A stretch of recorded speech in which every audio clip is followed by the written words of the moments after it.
কেমন আছো? আশা করি সবাই ভালো আছে। দেখো বন্ধুরা, আজকে আমি কাতল মাছ করব। মাছটা আমি নুন হলুদ মাখিয়ে নিয়েছি।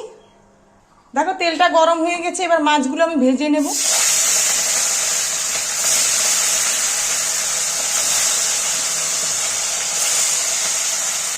দেখো এক পাশ ভাজা হয়ে গেছে, এবার একটু উল্টিয়ে দেবো।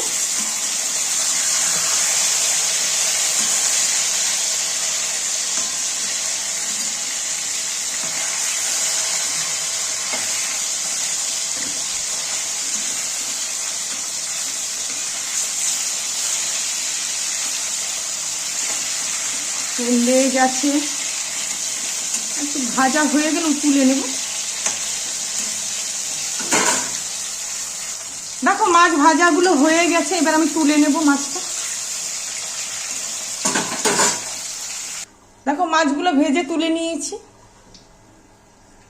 দেখো সবজিগুলো কেটে ধুয়ে নিয়েছি। এখানে আছে সজনে ডাঁটা, কাঁচা কলা, আলু।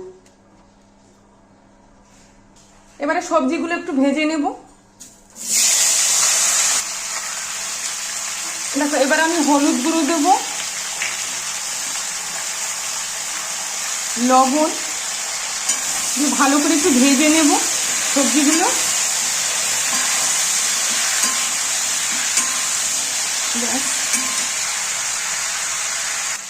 দেখো সবজিগুলো ভাজা হয়ে গেছে, সবজিগুলো এখন তুলে নেব আমি।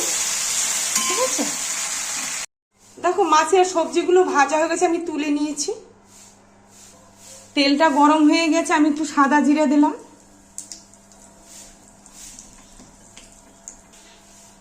দেখো এবারে আমি টমেটো দেব।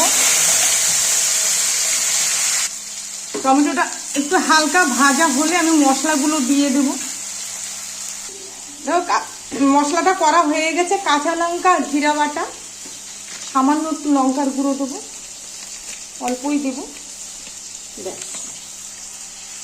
দেখো টমেটোগুলো ভাজা হয়ে গেছে, এবার আমি মশলাগুলো সব দিয়ে দিচ্ছি। লবণ, হলুদ গুঁড়ো, এবার একটু কষিয়ে নেব।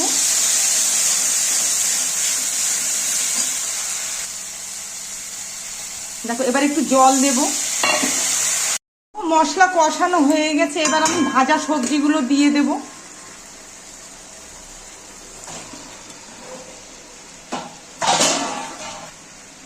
সবজিগুলো দিয়েও ভালো করে আরেকটু কষিয়ে নেব। কষিয়ে নিয়ে তারপরে জল দিয়ে দেব।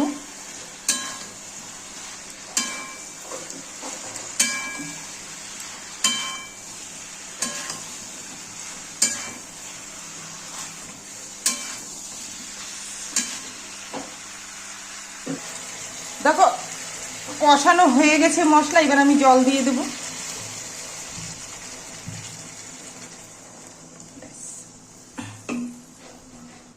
এবার একটু নেড়ে দেবো। হ্যাঁ, একটু পাতলাই করছি আমি। ব্যাস, সেদ্ধ হয়ে গেছে সবজিগুলো সব। দেখো মাছের ঝোলটা ফুটে গেছে, এবার আমি মাছগুলো দিয়ে দেব।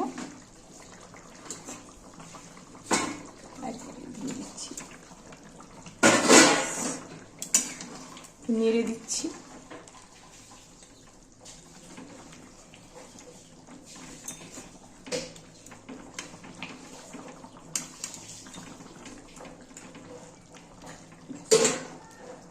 দেখো বন্ধুরা, মাছের ঝোলটা হয়ে গেছে, এবার আমি ধনেপাতা দেবো। ধনেপাতা দিয়ে আমি নামিয়ে দেব।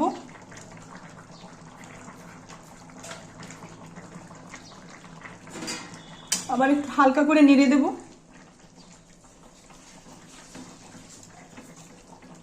ব্যাস হয়ে গেছে। দেখো বন্ধুরা, আমি মাছের ঝোলটা নামিয়ে দিয়েছি।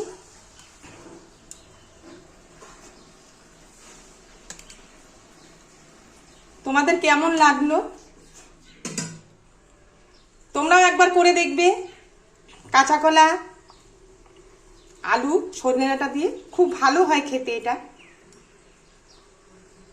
আচ্ছা, তোমাদের যদি ভালো লাগে লাইক, শেয়ার, কমেন্ট করো।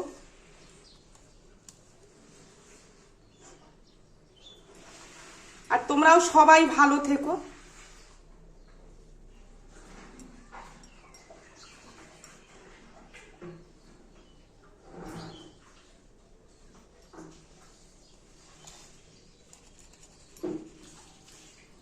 তাহলে রাখলাম, টাটা।